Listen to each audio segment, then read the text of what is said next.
If you were hoping for something truly different from Samsung, you pretty much got it right here. Hey, it's Joshua Vergara from Android Authority, and this is the Samsung Galaxy Note Edge.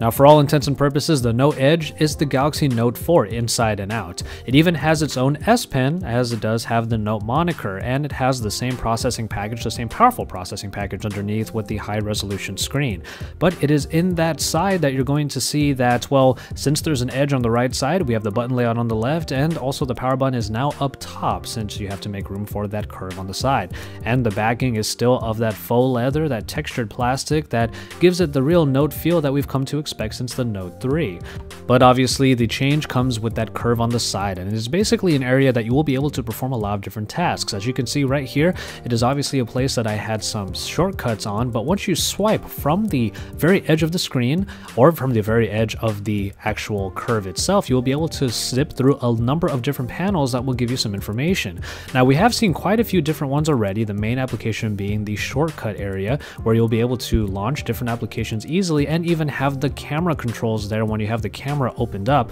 But as you scroll through all of the different panels, you'll see that you'll have a lot of information available. It's almost like a ticker of sorts that will be there at all times if you so choose for it to be so. So you can get the news while you're watching a video on YouTube, or you'll be able to see your tweets and all of the trending topics coming up on that little panel using the Twitter panel. There are a lot of developers already hard at work to create even more experiences with that panel, and we're sure that the list will really expand through time and will give you even more functionality on this Edge. And here's another function where you're able to actually have the controls in that little curve up there, so that when you have it available, activated, it won't take up any of the real estate on the screen, allowing you to really take advantage of the video itself and not interrupt your viewing experience. And you can see here that the touch sensitivity on there is still about what you would expect. And also there's this functionality right here where you can have a clock mode, a night mode, in which you just rub the curve while it is in standby, and you'll still be able to access all the different panels in just that one little area, even when the entire rest of the screen is off. This is obviously something that we would expect to see people have on their nightstands, make it easy for you to have a little bit of a clock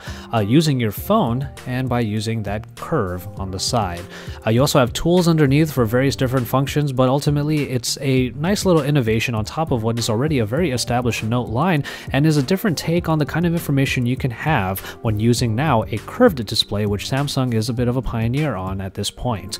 We don't know exactly what markets the Note Edge will be going to, but we've basically been told that it's going to be like a limited edition of the Note 4 itself. And it does certainly feel like it, as it has the same type of build quality, but this time this curve really adds to the experience, even if it is pretty quirky on its own. So keep it tuned to Android Authority for further coverage of all of Samsung's releases this year at IFA 2014, because we are your source for all things Android.